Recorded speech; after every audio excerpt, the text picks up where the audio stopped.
और शुरू करते हैं न्यूज पथ पर सफर। सबसे पहले ऐसी तस्वीरें जिनका जिक्र सरे रहा है। ये तस्वीरें सुर्खियों में भी है और सोशल मीडिया पर भी। इनसे आपका बाखबर होना बेहद जरूरी है क्योंकि चौराहे पर इन्हीं की चर्चा है।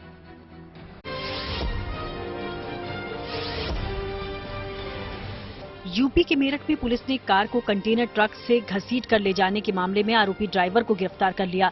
पुलिस के मुताबिक आरोपी ड्राइवर नशे में धुत होकर ट्रक चला रहा था। इस दौरान उसने कार को टक्कर मारी और उसे करीब 2 किलोमीटर तक घसीटते हुए ले गया। गनीमत रही कि इस घटना में कोई हताहत नहीं हुआ।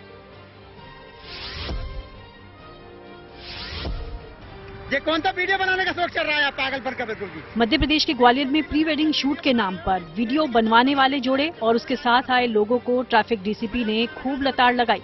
ये लोग दिल्ली मुंबई रेलवे मार्ग पर पटरियों पर बैठकर वीडियो शूट कर रहे थे।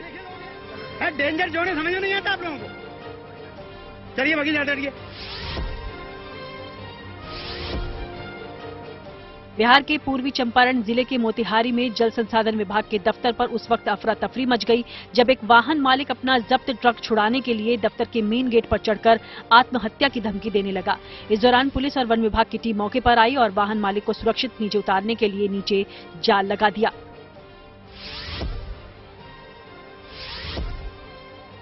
कर्नाटक के बेलगाम में एक लोकल मैच में पकड़े गए अद्भुत कैच की काफी चर्चा हो रही है। वीडियो में दिख रहा है कि बल्लेबाज के शॉट खेलने के बाद फील्डर ने बॉल को रोकने की कोशिश की, लेकिन बॉल बाउंड्री लाइन के बाहर हवा में चली गई, जिसके बाद फील्डर ने बाउंड्री लाइन के बाहर जाकर फिर हवा में जंप लगाकर गेंद को फुटबॉल की तरह किक मारकर अंदर फेंका, जिसे दूसरे फील्डर ने कैच कर लिया। इसके बाद अंपायर ने बल्लेबाज को आउट करा दिया।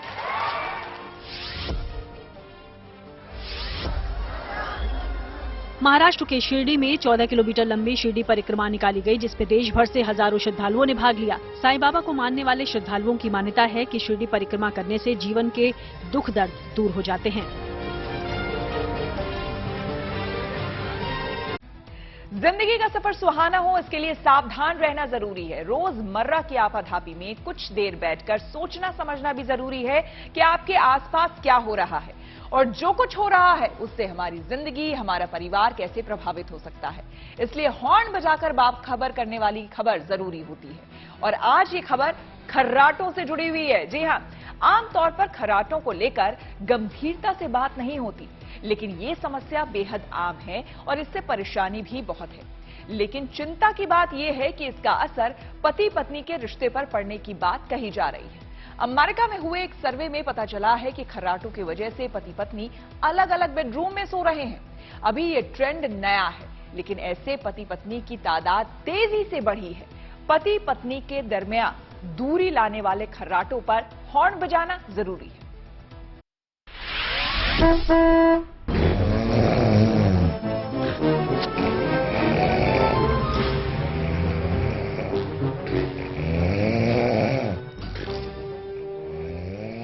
अगर कमरे में खर्राटे की ऐसी आवाज गूंजती रहे तो भला नींद कैसे आएगी? नींद आना तो दूर की बात है, दिमाग की नसें झंझनाने लगेंगी। अब सामने वाला तो जैसे तैसे नींद में है, लेकिन उसे क्या खबर कि खर्राटों की वजह से साथ में सोने वाला अपने सिर के बाल नोच रहा है।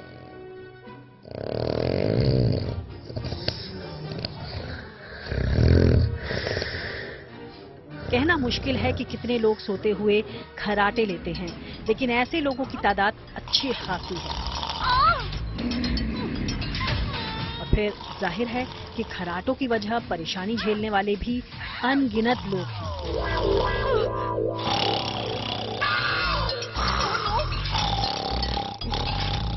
लेकिन मुश्किल सिर्फ ये नहीं है कि खर्राटे नींद उड़ाते हैं।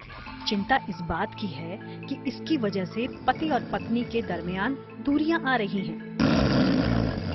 इस लिहाज से अमेरिका में किया गया सर्वे बेहद हैरान करने वाला है। इसीलिए जरूरी है कि इस समस्या को लेकर हॉर्न बजाया जाए।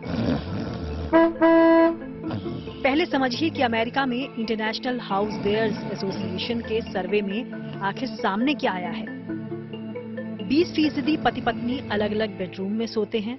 31% जोड़े ने बताया कि अलग सोने से उनके संबंधों पर कोई असर नहीं पड़ा है और 21% ने तो यहाँ तक माना कि इससे उनके रिश्ते बेहतर हुए हैं। परेशानी की बात यह है कि 46% लोगों ने माना कि पार्टनर के खराटे लेने से परेशान होकर उन्होंने अलग कमरे में सोने का फैसला किया। दिलचस्प ये है कि अलग सोने वाले पति पत्नी की संख्या कोरोना काल के दौरान बढ़ी है।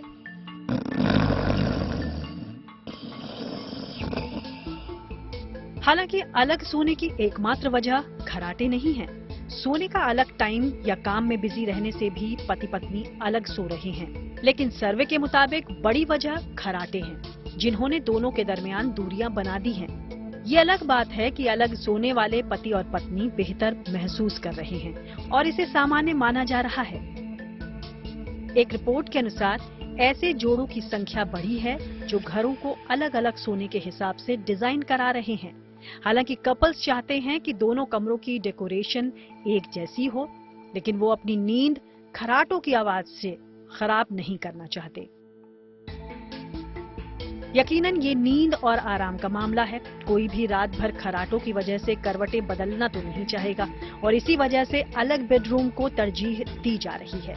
लेकिन ये सिक्के का एक पहलू है। जानकार मानते हैं कि पति पत्नी के एक साथ सोने से उनके रिश्ते मजबूत बने रहते हैं, बेहतर होते हैं। आपको बड़ी तादाद में ऐसे लोग मिल जाएंगे जिन्हें रात में सोते हुए साथी के खराटों की आवाज से परेशानी है। बावजूद इसके उन्होंने अलग सोने के बारे में नहीं सोचा। लेकिन समस्या तो अपनी जगह मौजूद है। रात के सन्नाटे में कान पर कहर बरपाने वाले खराटों की आवाज से छुटकारा कैसे मिले, इसका इलाज जानना जरूरी है, क्योंकि परेशानी सिर्फ साथी को नहीं है, बल्कि जो खराटा ले रहा है समस्या तो उसे भी है। इसीलिए जरूरी है कि दूरियां बनाने वाले खराटे की समस्या पर हॉर्न बजाया जाए। Bureau report, good news today.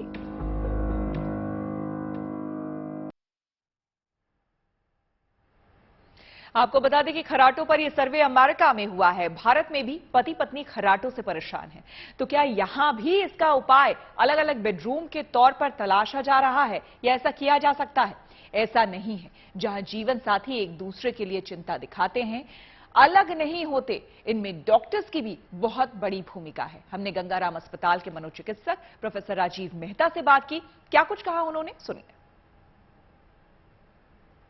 देखा जा रहा है कि जो नए यंगस्टर्स हैं वो रिलेशनशिप को छोटी छोटी बातों पे करने को तैयार हो जाते हैं, तो उनके अंदर इम्पेशेंस, इनटॉलरेंस थोड़ी सी ज्यादा है। तो उनको समझाया जाता है कि भाई ये रिलेशनशिप जो होते हैं ये लॉन्ग टर्म रिलेशनशिप होते हैं। ऐसा नहीं कि छोटी सी बात हो तोड़ दो। तो थोड़ा सा पेशेंस डेवलप करना, थोड़ा सा टॉलरेंस डेवलप करना, साथ साथ में फिर खराटों का इलाज करना, उस चीज के बारे में बताना, ये कहा जाता है। और अगर घर में जगह हो तो कई बार ये भी कहा जाता है कि अगर आपसे असहनीय हो रहा है तो फिर आप अलग अलग सो जाएं। बट अलग अलग सोने का अपना फायदा और अपना नुकसान दोनों चीजें हैं। जैसे कि आप अलग सो रहे हैं, क्योंकि सोने का ही एक टाइम ऐसा है कपल्स का आजकल जब दोनों एक दूसरे से बात कर पाते हैं, तो आपकी जो अंतरंग बातें होनी है अपार्ट फ्रॉम सेक्सुअल थिंग्स, तो जो एक आपके इमोशंस की बात होनी है, आपके डे टू डे लाइफ की बात होनी है, जो थोड़ा समय आप साथ साथ बिता सकते हैं उस वक्त, तो वो बातें खत्म हो जाती हैं। तो ये तो एक तरह से लिव इन बन गया कि आप आए, घर में रहे, दो अलग अलग पीजी पार्टनर की तरह हो गए, पेइंग गेस्ट पार्टनर की तरह। पर फायदा ये है कि आप एक दूसरे को अंडरस्टैंड कर रहे हैं, एक दूसरे को स्पेस भी मिल रहा है और आप किसी और वक्त वो सारी बातें कर रहे हैं। तो अपने फायदे अपने नुकसान है। तो उनको थोड़ा सा टॉलरेंस समझाया जाता है, पेशेंस समझाया जाता है और साथ साथ में खराटों का अंडरलाइन इलनेस देखकर उसका इलाज किया जाता है। देखिए, खराटों की वजह समझना बेहद जरूरी है, तभी काफी हद तक इसे रोका जा सकता है। पहली बात यह समझनी जरूरी है कि खराटे अपने आप में एक बीमारी नहीं है, बल्कि बीमारी के लक्षण है या कुछ मामलों में बीमारी की वजह है। हमने गंगाराम अस्पताल के डॉक्टर उशस्त धीर से खराटों की वजह पर बात की। क्या कुछ कहा उन्होंने, सुनिए। सांस के रास्ते में कोई रुकावट हो, जैसे एक सीटी बजती है, वो ही खराटे होते हैं। तो नाक से लेके जो एयरवे है, जहां हमारा फेफड़े तक जाता है, उस एयर में सबसे अधिक रेजिस्टेंस जो आती है वो आती है हमारे नाक और नेजल पैसेज के अंदर। इस पैसेज के अंदर अगर कहीं किसी इंसान में रुकावट होगी तो वो खराटे करेगा। सबसे कॉमन कारण जो खराटे लेने का किसी में होता है वो है नेजल कंजेशन, अर्थात नाक के रास्ते में किसी भी कंजेशन की वजह से सूजन, चाहे वो नॉर्मल नजले जुकाम की वजह से हो या हमारी नाक की हड्डी की कोई एनाटॉमिक वेरिएशन की वजह से हो, या फिर हमारी हड्डी टेढ़ी होने की वजह से हो, या फिर साइनसाइटिस की वजह से हो। बच्चों में अगर खरांटों की बात करें तो अक्सर वो इसलिए होते हैं कि उनके टॉन्सिल्स या एडिनॉइड्स बढ़े हुए होते हैं। वो एयरवे को, सांस के रास्ते को प्रेशर से रोकते हैं, इसलिए बच्चों को सांस लेने में उन्हें खरांटे आते हैं। दूसरा कॉमन कारण है चाइल्डहुड ओबेसिटी, बच्चों के अंदर मोटापा होना। यही कारण अगर हम अडल्ट पॉपुलेशन में जाएं, सबसे कॉमन पॉपुलेशन अडल्ट पॉपुलेशन के अंदर जो कारण आता है वो आज की डेट में वेट आ रहा है, वेट अधिक होना। इसकी वजह से ओबेसिटी, हाइपोवेंटिलेशन सिंड्रोम और खरांटे आने लग गए हैं, क्योंकि अक्सर अडल्ट लाइफ तक एडिनॉइड्स, टॉन्सिल्स वाला मामला चला जाता है। अगर नेजल बोन की वेरिएशंस होती हैं, अक्सर जो डॉक्टर्स को कंसल्ट करते हैं तो वो करेक्शंस हो गई होती हैं, लेकिन अडल्ट्स में सेकंड कॉज जो होता है वो नाक की हड्डी के अंदर या साइनस में कोई इशू की वजह से ये खरांटे आ सकते हैं। हंगामे की गूंज के साथ खत्म हो गया बजट सत्र का पहला चरण। इसी के साथ कुछ और जरूरी खबरों को जानने के लिए सीधे आपको लिए चलते हैं न्यूज एक्सप्रेसवे पर, जहां पर कुछ और देश की खबरें कर रही हैं आपका इंतजार। संसद के बजट सत्र का पहला चरण आज समाप्त हो गया। आखिरी दिन भी अदानी के मामले पर हंगामा जारी रहा। विपक्ष के हंगामे के चलते प्रश्नकाल की शुरुआत में ही राज्यसभा की कार्यवाही 13 मार्च की सुबह 11 बजे तक के लिए स्थगित कर दी गई। वहीं लोकसभा में बीजेपी सांसद निशिकांत दुबे बगैर स्पीकर को नोटिस दिए प्रधानमंत्री नरेंद्र मोदी पर आरोप लगाने को लेकर राहुल गांधी पर जुबानी हमला करते दिखे। उन्होंने अदानी मामले को लेकर प्रधानमंत्री नरेंद्र मोदी पर लगाए गए आरोपों पर उनको माफी मांगने की सलाह दी, नहीं तो सदस्यता खोने का भी जिक्र किया।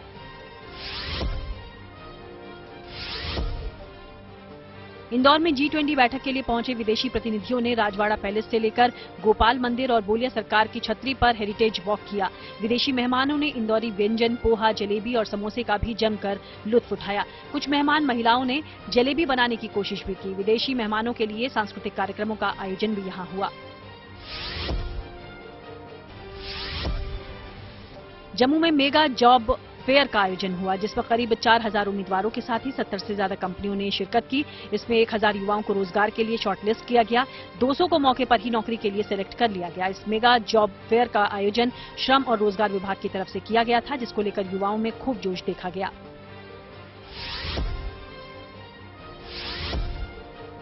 वर्ल्ड रेडियो डे पर मशहूर सैंड आर्टिस्ट सुदर्शन पटनायक ने अद्भुत कलाकारी से शुभकामनाएं दी। ओडिशा के पुरी में समुद्र तट पर सुदर्शन पटनायक ने प्रधानमंत्री मोदी के चित्र के साथ रेडियो को उकेरा, जिसमें उन्होंने गांव से शहर तक पीएम मोदी के लोकप्रिय कार्यक्रम मन की बात को दिखाया है।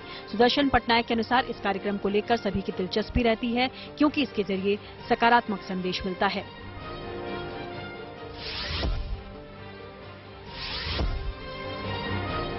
बद्रीनाथ धाम में पिछले 3 दिनों से खूब बर्फबारी हुई, जिसके बाद यहां अद्भुत छटा दिखाई दे रही है। ऐसा लग रहा है जैसे बद्री विशाल के इस दरबार को किसी ने बेहद शानदार तरीके से सजाया हो। चारों तरफ बर्फ ही बर्फ दिखाई दे रही है, जो हर किसी को अपनी तरफ आकर्षित कर रही है। फिलहाल यहां करीब 2 फीट मोटी बर्फ जमी हुई है, जिससे यहां बेहद खूबसूरत नजारों का दीदार हो पा रहा है। और खबरों के एक्सप्रेसवे से आगे रुक करते हैं सियासी ढाबे का, जहां आज की सबसे दिलचस्प खबर मौजूद है। मध्य प्रदेश के पूर्व मुख्यमंत्री और कांग्रेस नेता कमलनाथ बागेश्वर धाम पहुंचे, बजरंगबली की पूजा की और पंडित धीरेन्द्र शास्त्री का आशीर्वाद लिया। अब माना यह जा रहा है कि विधानसभा चुनाव से पहले कमलनाथ हिंदुत्व की पिच पर खेलते हुए बीजेपी से आगे निकलते हुए दिखना चाहते हैं, इसकी तैयारी कर रहे हैं। हालांकि हिंदू राष्ट्र के सवाल पर कमलनाथ गोल कर गए।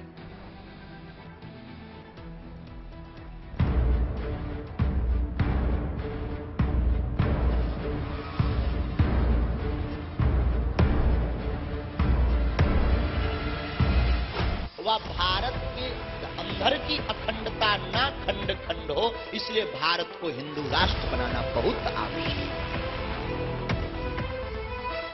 है। भारत जो है, भारत अपने संविधान के अनुसार चलता है। कहते हैं सियासत में तस्वीरें कुछ ज्यादा ही बोलती हैं। तस्वीरों से ही माहौल बनता बिगड़ता है, और कमलनाथ तस्वीरों के इस खेल के बड़े खिलाड़ी हैं। साल के आखिर में मध्य प्रदेश का चुनाव है, इसलिए कमलनाथ उस चौखट पर पहुंचे जो इन दिनों बेहद चर्चा में है। छतरपुर का बागेश्वर धाम। पूरे भक्ति भाव से पूजा अर्चना की और खुद को बजरंग बली का बड़ा भक्त बताया। मैंने छिंदवाड़ा में सबसे बड़ा हनुमान मंदिर बनाया है, 101 फुट से भी ऊंचा। मैं हनुमान जी के दर्शन करने, प्रार्थना करने आया था कि मध्य प्रदेश का भविष्य सुरक्षित रहे।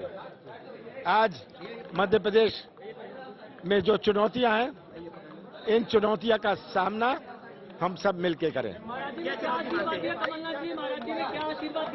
महाराज जी ने आशीर्वाद मुझे आवश्यक दिया और वो सबको आशीर्वाद देते हैं। सवाल कमलनाथ की भक्ति का नहीं है, टाइमिंग का है। जरूरत है इसके सियासी कनेक्शन को समझने की। मध्य प्रदेश की राजनीति की बारीकी समझने वाले कमलनाथ जान गए हैं कि आने वाले चुनाव में बागेश्वर धाम और उसकी लोकप्रियता को नजरअंदाज नहीं किया जा सकता। अगर चूके तो बीजेपी के सामने वॉकओवर जैसा होगा। इसलिए 13 फरवरी को जब बागेश्वर धाम में महाकुंभ की शुरुआत हुई, कमलनाथ ने वहां हाजिरी लगाई और पीठाधीश्वर से मुलाकात की। महाराज जी ने आशीर्वाद मुझे आवश्यक दिया और वो सबको आशीर्वाद देते हैं। असल में कमलनाथ अरसे से हिंदुत्व की पिच पर खेल रहे हैं। पिछले कुछ महीनों से लगातार धार्मिक यात्राएं कर रहे हैं, मंदिरों में पूजा अर्चना कर रहे हैं। जब मुख्यमंत्री थे तब भी उन्होंने धर्म से जुड़े कई बड़े फैसले लिए थे। उनकी कोशिश हिंदू वोट बैंक को साधने की रहती है। इसलिए वक्त की अहमियत को समझते हुए वो तब बागेश्वर धाम पहुंचे जब पंडित धीरेन्द्र शास्त्री ने भारत को हिंदू राष्ट्र बनाने के लिए महायज्ञ शुरू किया है। हम ऋषि परंपरा का अनुकरण करने वाले भारतीय सनातनी लोग हैं। हमें अपने वेदों पर, अपने इष्ट पर, ईश्वर पर भरोसा है कि हम जो अपने इष्ट से मांगते हैं वो परमात्मा दिल खोल कर देता है। तो जब करोड़ों हिंदू इस 13 फरवरी से 19 फरवरी तक यज्ञ में ईश्वर से कामना हिंदू राष्ट्र की करेगा तो भारत हिंदू राष्ट्र बनेगा। हिंदू राष्ट्र के मुद्दे पर विवाद तो है, पर इसे सियासत में नजरअंदाज नहीं किया जा सकता। कमलनाथ की मुश्किल ये है कि ना तो खुलकर इसके साथ खड़े हो सकते हैं और ना ही इसके खिलाफ। इसलिए जब हिंदू राष्ट्र पर सवाल पूछा गया तो संविधान की दुहाई देकर निकल लिए। भारत जो है, भारत अपने संविधान के अनुसार चलता है। बाबा साहब अम्बेडकर ने संविधान बनाया था। जो संविधान जो संविधान भारत का है वही संविधान भारत का है। धर्म के पिच पर मुख्यमंत्री शिवराज सिंह चौहान भी डटे हुए हैं। उनकी पार्टी इस खेल की पुरानी खिलाड़ी है, पर चमक फीकी ना पड़ जाए इसलिए धार्मिक यात्रा, पूजा अर्चना का दौर जारी है। सनातन धर्म का झंडा बुलंद करने वाले बागेश्वर धाम में उनकी भी हाजिरी होनी है। ऐसा भी हमने सुना है कि मध्य प्रदेश के हमारे यशस्वी मुख्यमंत्री महोदय भी 18 फरवरी को बागेश्वर धाम आ रहे हैं। एकाएक मध्य प्रदेश के चुनाव में बागेश्वर धाम चर्चा में आ गया है।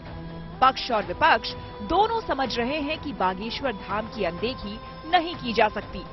यही वजह है कि कमलनाथ भी हिंदुत्व के यज्ञ में अपनी उपस्थिति दर्ज कराने में पीछे नहीं रहना चाहते। लोकेश चौरसिया के साथ bureau report, good news today. Madhya Pradesh की सियासत के बाद वहीं से एक हैरान करने वाली खबर आपको दिखाते हैं। दिलचस्प ये है कि ये मामला भी बजरंग बली से ही जुड़ा हुआ है। मुरैना में रेल विभाग सीधे बजरंग बली को नोटिस जारी कर देता है। ये पूरा मसला क्या है, चलिए आपको तफसील से हम बताते हैं। दरअसल मुरैना में ग्वालियर श्योपुर ब्रॉडगेज लाइन का काम जारी है। सबलगढ़ तहसील में हनुमान जी का एक मंदिर ब्रॉडगेज लाइन के बीच में आ रहा है। ये हनुमान मंदिर रेलवे की जमीन पर बना है, इसलिए रेलवे विभाग मंदिर को अतिक्रमण मानकर चल रहा है। विभाग ने आनन फानन में भगवान हनुमान जी को नोटिस जारी कर दिया। 8 फरवरी को रेलवे बजरंग बली को पार्टी मानते हुए एक नोटिस देता है। रेलवे ने नोटिस में लिखा, आपने रेलवे की जमीन पर मकान बनाकर अतिक्रमण किया है। इस मकान को 7 दिन के अंदर खुद ही हटा ले, नहीं तो रेलवे विभाग कार्रवाई करते हुए प्रशासन की मदद से अतिक्रमण हटाएगा, जिसका पूरा खर्चा आपको ही देना होगा। ये नोटिस वायरल होने पर रेलवे की खूब किरकिरी हुई है, जिसके बाद विभाग ने 10 फरवरी को नया नोटिस जारी किया है। अब नोटिस में से हनुमान जी का नाम हटाकर मंदिर के पुजारी का नाम जोड़ा गया है। और न्यूज पथ पर आगे धन बाजार है, जहां शेयर बाजार से लेकर कारोबार तक की सभी अहम खबरें होती है और इसका सीधा रिश्ता आपकी आमदनी आपकी जेब से होता है। तो तेज रफ्तार खबरों के बीच ये जरूरी खबरें छूट ना जाए, इसलिए लिए चलते हैं आपको धन बाजार।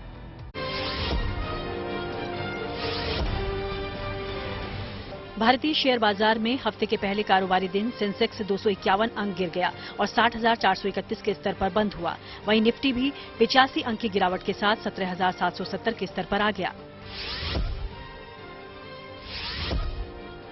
एचडीएफसी सिक्योरिटीज के अनुसार सोमवार को सराफा बाजार में सोने में 114 रुपए का उछाल दर्ज किया गया। इसके साथ ही सोने की कीमत प्रति 10 ग्राम 56,982 रुपए हो गई। इससे पहले के ट्रेड में इस येलो मेटल की कीमत प्रति 10 ग्राम 56,868 रुपए थी। वहीं चांदी के दाम 319 रुपए नीचे खिसक गए और इसका भाव प्रति किलो 66,802 रुपए हो गया। देश में जनवरी महीने में रिटेल महंगाई बढ़कर 6.52% पर पहुंच गई। ये रिटेल महंगाई का 3 महीने का उच्चतम स्तर है। ये दिसंबर 2022 में 5.72% पर था। वहीं पिछले साल जनवरी में रिटेल महंगाई 6.01% रही। बताया जा रहा है कि दाल, चावल, गेहूं और सब्जियों जैसे खाने पीने के सामानों की कीमत बढ़ने से महंगाई बढ़ी है।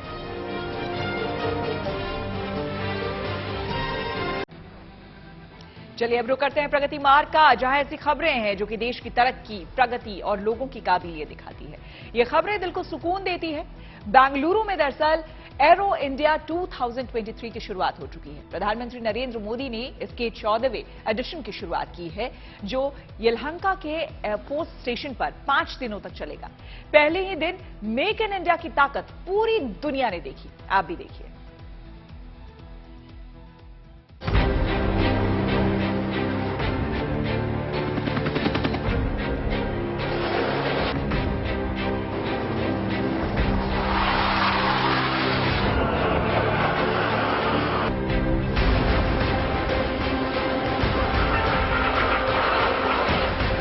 एशिया के सबसे बड़े एरो शो का उद्घाटन प्रधानमंत्री नरेंद्र मोदी ने किया। कार्यक्रम के उद्घाटन के बाद हिंद के इन वायुवीरों ने बेंगलुरु के आसमान में अपने साहस और शौर्य का ऐसा प्रदर्शन किया कि वहां मौजूद हर शख्स इन हवाई करतबों को देखकर रोमांच से भर उठा। इस एयर शो को मेक इन इंडिया और मेक फॉर वर्ल्ड के उद्देश्य को पूरा करने के लिए अहम माना जा रहा है। यानी भारत अब डिफेंस के क्षेत्र में आत्मनिर्भर बनने के बाद हथियारों और उपकरणों का निर्यातक बनने की दिशा में तेजी से कदम आगे बढ़ा रहा है। लिहाजा इसी बात को ध्यान में रखते हुए शो की शुरुआत में ही भारत की रक्षा क्षमताओं का बेहतरीन प्रदर्शन किया गया। चाहे हाल ही में वायुसेना में शामिल किया गया प्रचंड हेलीकॉप्टर हो, या फिर देश में बना फाइटर जेट तेजस हो, इनकी रण कौशल क्षमताओं ने कार्यक्रम में आए सभी देसी और विदेशी मेहमानों का ध्यान अपनी ओर खींचा। इस मौके पर खुद वायुसेना प्रमुख B.R. चौधरी ने गुरुकुल फॉर्मेशन का नेतृत्व किया और फाइटर जेट से उड़ान भरी। इसी तरह C-17 ग्लोब मास्टर विमान की अगुवाई में सूर्य किरण की एरोबैटिक्स टीम ने भी अपने फॉर्मेशन से लोगों की खूब तालियां बटोरी। खुद प्रधानमंत्री नरेंद्र मोदी ने भी तालियां बजाकर इन वायुवीरों की हौसला अफजाई की। इतना ही नहीं, इस दौरान उन्होंने कहा कि एरो इंडिया का ये आयोजन भारत के बढ़ते सामर्थ्य का उद्देश्य है। आज देश नई ऊंचाइयों को छू भी रहा है और उन्हें पार भी कर रहा है। साथियों, एरो इंडिया का ये आयोजन भारत के बढ़ते हुए सामर्थ्य का उदाहरण है। इसमें दुनिया के करीब 100 देशों की मौजूदगी होना दिखाता है कि भारत पर पूरे विश्व का विश्वास कितना बढ़ गया है।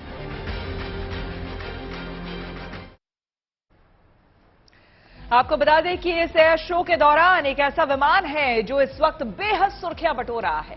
भारत के HLFT-42 ट्रॉनर विमान की तेल पर बजरंग बली की तस्वीर बनाई गई है और लिखा है कि तूफान आ रहा है। सोशल मीडिया पर इस प्लेन की जबरदस्त चर्चा है। HAL एक नए फाइटर ट्रेनर एयरक्राफ्ट पर काम कर रही है जिसका नाम HLFT-42 है और खास बात यह है कि इस पर मारुति नंदन हनुमान जी की तस्वीर अंकित है और ये एक twin engine fighter trainer aircraft है HLFT-52 जिस पर HAL काम कर रहा है। HAL ने इससे पहले LCA तेजस इस वक्त भारतीय वायुसेना को दे रहा है और यहां पर तेजी के साथ इस पर काम कर रहा है। सभी हथियारों से लैस होगा। 2 पायलट पर सवार होंगे।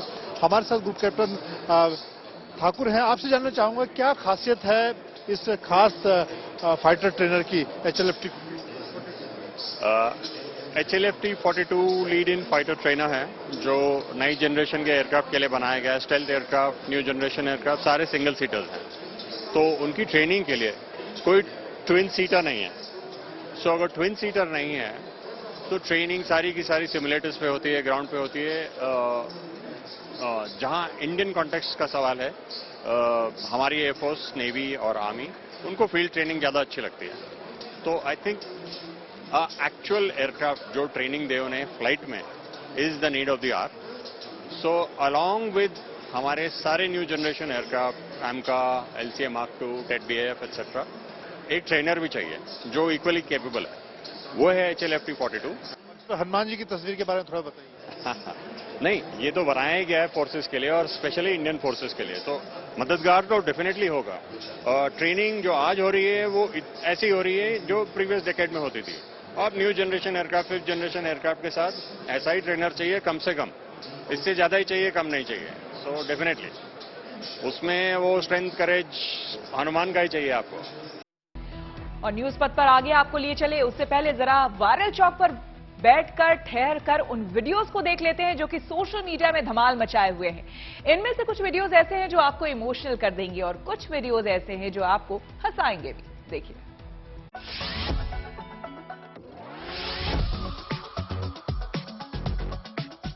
इस वायरल वीडियो में दादा और दादी का ये डांस लोगों का दिल जीतने के लिए काफी है। दादा दादी बेहद खुशी से झूमते नजर आ रहे हैं। किसी शादी ब्याह के मौके पर डांस का ये वीडियो लग रहा है, लेकिन मौका भले ही कोई हो, बस आप इस प्यारे से डांस का आनंद जरूर लीजिएगा।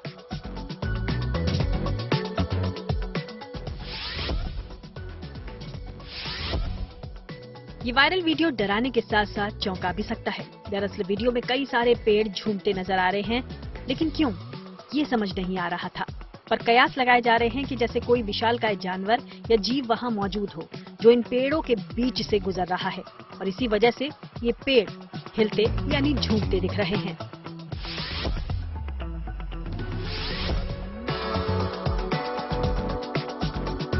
बंदर और बिल्ली की ऐसी दोस्ती बेहद कम ही दिखती है। दोनों के दरमियान ऐसा प्यारा और केयरिंग बॉन्ड देखने लायक है। तभी इनकी दोस्ती को देख सोशल मीडिया भी हैरान है।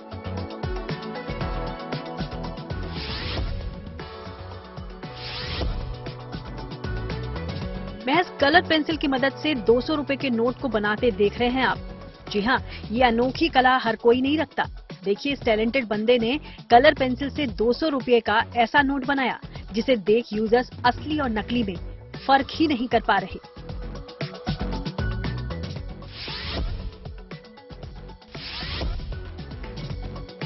भाई, इस वायरल वीडियो को देख तो मुंह से यही निकलेगा कि बच्चों को संभालना कोई आसान काम नहीं है। इस डॉग के बच्चे सारा दिन घर में भागते रहते हैं और ये डॉग बस अपने बच्चों को ऐसे ही संभालते दिख रहे हैं। ये क्यूट वीडियो सोशल मीडिया पर खूब देखा जा रहा है।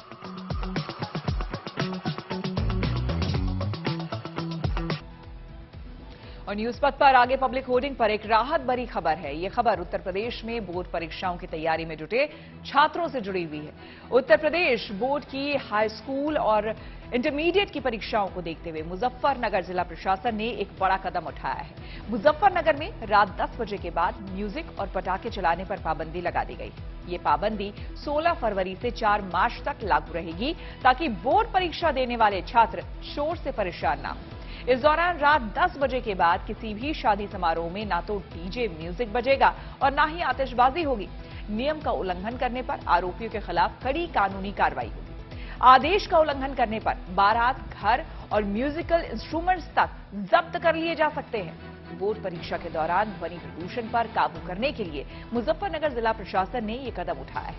मुजफ्फरनगर में यूपी बोर्ड की परीक्षाएं निष्पक्ष और शांतिपूर्ण तरीके से करवाने के लिए जिले को 5 जोन में बांटा गया है। जिले में हाई स्कूल के 32,412 छात्र छात्राओं ने पंजीकरण कराया है, जबकि इंटरमीडिएट के कुल 28,880 विद्यार्थी परीक्षा देंगे। तुर्की में विनाशकारी भूकंप के बाद भी 7वें दिन भी जिंदगी के कुछ सुखद खबरें सामने आ रही है, जिसमें जिंदगी जीत रही है। विदेश से जुड़ी कुछ और जरूरी खबरों को जानने समझने के लिए आपको सीधे लिए चलते हैं न्यूज एक्सप्रेसवे पर।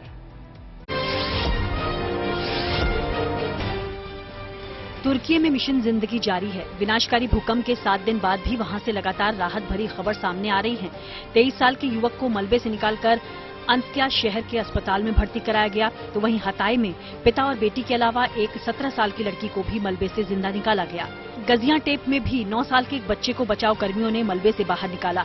सभी का अस्पताल में इलाज जारी है।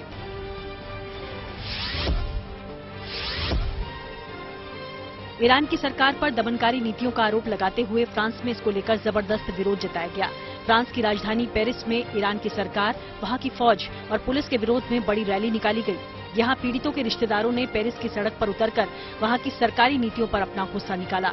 यूरोपीय यूनियन से ईरान को आतंकी देश, रिवोल्यूशनरी गार्ड्स को आतंकी ग्रुप घोषित करने की मांग भी की गई।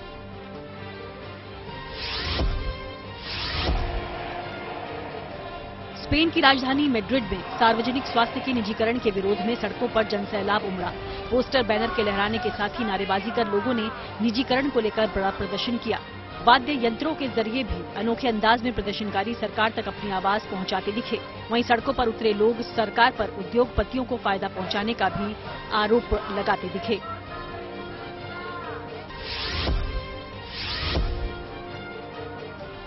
साइप्रस के पूर्व विदेश मंत्री निकोस क्रिस्टोडोलाइड्स को देश का अगला राष्ट्रपति चुना गया है।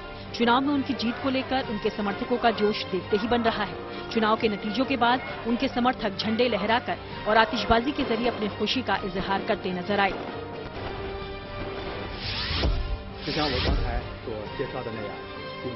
बैलून के मुद्दे पर अमेरिका और चीन के बीच ठनी हुई है। अमेरिका ने 5 फरवरी को चीन के बैलून को मार गिराया और उसने मलबा लौटाने से भी इनकार किया, जिससे चीन भड़का हुआ है। सोमवार को चीन के विदेश मंत्रालय ने इस मुद्दे पर जवाब देते हुए कहा कि किसी भी बैलून का दूसरे देश में घुस जाना सामान्य घटना है। चीन के अनुसार उसके यहाँ अब तक 10 बार अमेरिकी गुब्बारे घुस चुके हैं। चीन के मुताबिक उसके बैलून का जासूसी से कोई ताल्लुक नहीं है। न्यूज पथ पर आगे बच्चों को सावधान करने वाली एक जरूरी खबर है। ये खबर खास तौर पर उन छात्रों के लिए है जो बोर्ड परीक्षाओं की तैयारी में जुटे हुए हैं। दरअसल बोर्ड परीक्षा का तनाव बच्चों को स्ट्रेस अल्सर की चपेट में ले रहा है। इस बीमारी में बच्चों के मुंह में घाव हो रहे हैं, जिससे उनके मुंह के अंदर सूजन हो रही है। बिहार के मुजफ्फरपुर में SKMCH और सदर हॉस्पिटल में पिछले 10 दिनों में लगभग 100 बच्चे इस रोग के पीड़ित होकर पहुंच चुके हैं। SKMCH के डेंटल विभाग के अध्यक्ष प्रोफेसर पुष्पांशु ने बताया कि स्ट्रेस अल्सर की परेशानी तनाव के कारण होती है। अभी परीक्षाओं का समय है, इसलिए परीक्षा देने वाले बच्चों में ये परेशानी बढ़ गई है। वहीं सदर हॉस्पिटल के डेंटल विभाग के डॉक्टर जयंत ने बताया कि परीक्षा के तनाव से शरीर का मेटाबॉलिज्म गड़बड़ा जाता है, जिसकी वजह से मुंह के अंदर घाव होने लगता है। डॉक्टरों ने बताया कि स्ट्रेस अल्सर के ज्यादातर शिकार 15 से 17 साल तक के बच्चे हो रहे हैं। हालांकि ये रोग किसी भी उम्र के लोगों में हो सकता है। डॉक्टरों के मुताबिक स्ट्रेस अल्सर होने के बाद इसे ठीक होने में 1 सप्ताह तक का समय लग जाता है। इस बीमारी से परेशान होने की आवश्यकता नहीं है। दवा लेने के बाद ये बीमारी पूरी तरह से ठीक भी हो जाती है। डॉक्टर्स की सलाह है कि विद्यार्थियों को परीक्षा के दौरान तनाव नहीं लेना चाहिए। तनाव दूर करने के लिए योग करना चाहिए और अपनी पसंद की एक्टिविटी में शामिल होना चाहिए।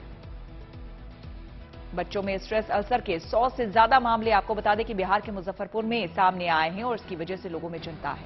हमने वहां के सदर अस्पताल के डॉक्टर प्रतीश रंजन से बात की, सुनिए क्या कह रहे हैं। 18 साल से नीचे के बच्चों में ये देखा जाता है कि स्ट्रेस के वजह से, इमोशनल स्ट्रेस के वजह से, वो चाहे पढ़ाई का हो, चाहे घरेलू हो, किसी भी तरह का हो, उसके स्ट्रेस के वजह से उसके लिप्स पे, ओरल कैविटी के अंदर, पैलेट में कहीं भी एक मटर के दाने के जैसा एक स्वेलिंग टाइप का हो जाता है, जिसको अल्सर हम लोग बोलते हैं। उसमें उसका लक्षण ये होता है कि उसमें कभी कभी हल्का रेडनेस होगा, टच करने पे पेन होगा, खाने में दिक्कत होगी, इस तरह का उसमें आता है। इमोशनल स्ट्रेस इसका नाम ही है, इसलिए इसको स्ट्रेस कम करना है, ठीक हो जाता है। इसमें ऐसा कुछ नहीं, मिनिमम 3 डेज तो लग ही जाता है। परीक्षा की वजह से स्ट्रेस अल्सर के केस सभी छात्रों में मिले हैं, लेकिन ये समस्या किसी को भी हो सकती है। स्ट्रेस अल्सर को समझने के लिए हमने बात की गंगाराम अस्पताल के डॉक्टर अनिल अरोड़ा से। स्ट्रेस अल्सर्स टिपिकली एक ऐसी कंडीशन है whenever there is a stress in the body, तो जितना एसिड प्रोडक्शन होता है स्टमक में वो इंक्रीज होता है, जो प्रोटेक्टिव लाइनिंग होती है इंटेस्टाइन्स की दैट गेट्स डिसरप्टेड, और whenever you have a systemic problem, shock हो, इन्फेक्शन है, ट्रॉमा है, सर्जरी है, तो उस केस में स्ट्रेस हार्मोन्स की रिलीज की वजह से एसिड का प्रोडक्शन बढ़ता है। तो जब जब एसिड का प्रोडक्शन बढ़ेगा और उसकी प्रोटेक्टिव लाइनिंग कमजोर पड़ेगी तो उसमें मिसमैच हो जाता है। जितना एसिड स्टमक की लाइनिंग बनाती है उतना उसकी प्रोटेक्टिव लाइनिंग न्यूट्रलाइज नहीं कर सकती। Whenever there is a mismatch, so that leads to development of the stress ulcers.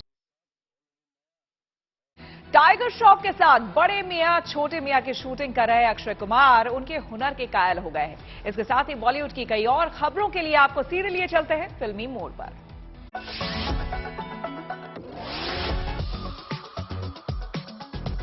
Bengaluru के एरो इंडिया 2023 के उद्घाटन मौके पर प्रधानमंत्री नरेंद्र मोदी ने राजभवन में कन्नड़ सुपरस्टार्स यश और ऋषभ शेट्टी के अलावा सोशल मीडिया इन्फ्लुएंसर से भी मुलाकात की। पीएम ने सांस्कृतिक पहचान को बढ़ावा देने के साथ फिल्मों में महिला पात्रों को तरजीह देने के लिए दक्षिणी सिनेमा के प्रयासों की भी सराहना की।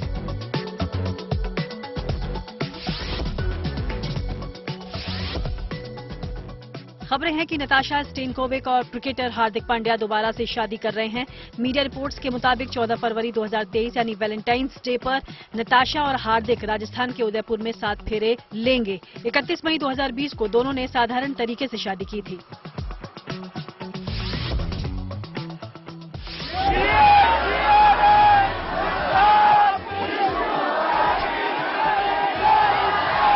सोशल मीडिया पर फिल्म RC-15 की टीम ने कियारा आडवाणी और सिद्धार्थ मल्होत्रा को शादी की शुभकामनाएं एक खास अंदाज में दी। रामचरण गणेश आचार्य फिल्म के निर्देशक S. शंकर के साथ फिल्म की पूरी टीम खड़ी है। सभी लोग हाथ में फूल लिए दिख रहे हैं। यकीनन ये सरप्राइज अपने आप में अनोखा है।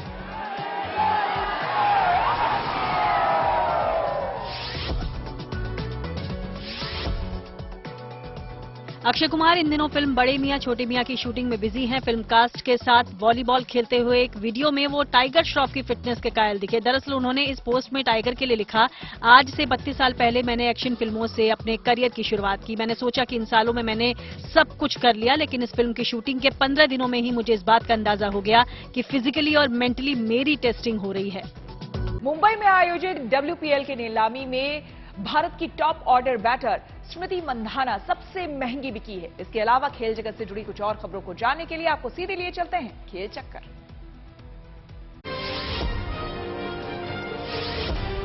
मुंबई के जियो वर्ल्ड कन्वेंशन सेंटर में आयोजित विमेंस प्रीमियर लीग के ऑक्शन में top order batter Smriti Mandhana सबसे महंगी बिकी। उन्हें बेंगलुरु ने 3.4 करोड़ रुपए में खरीदा।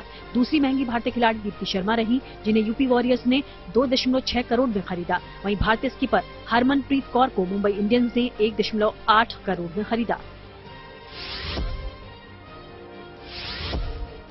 पहली विमेंस प्रीमियर लीग के लिए खिलाड़ियों की नीलामी के तहत भारतीय खिलाड़ी पूजा वस्त्राकर को मुंबई इंडियंस और ऋचा घोष को RCB ने 1.9 करोड़ रुपए में खरीदा। तो वहीं दिल्ली कैपिटल्स ने बैटर जेमिमा रोड्रिग्स को 2.2 करोड़ और शेफाली वर्मा को 2 करोड़ रुपए में खरीदा।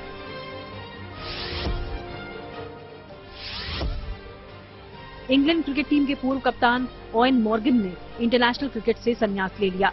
मॉर्गन ने इंग्लैंड को बतौर कप्तान 2019 में पहला वनडे वर्ल्ड कप जिताया। हालांकि मॉर्गन पिछले साल जून में इंटरनेशनल क्रिकेट से संन्यास ले चुके थे, लेकिन अब उन्होंने फ्रेंचाइजी क्रिकेट से भी रिटायरमेंट ले ली है।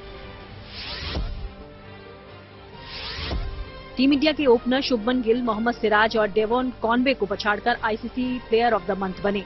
बीती 1 फरवरी को गिल ने न्यूजीलैंड के खिलाफ 126 रन की नॉट आउट पारी खेली, तो वहीं T20 में भी उन्होंने अपने करियर की बेस्ट रैंकिंग हासिल की।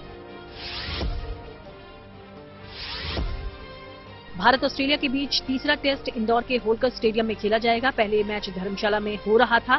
बीसीसीआई के मुताबिक धर्मशाला की आउटफील्ड खराब होने की वजह से मैच को इंदौर में शिफ्ट कराने का फैसला लिया गया।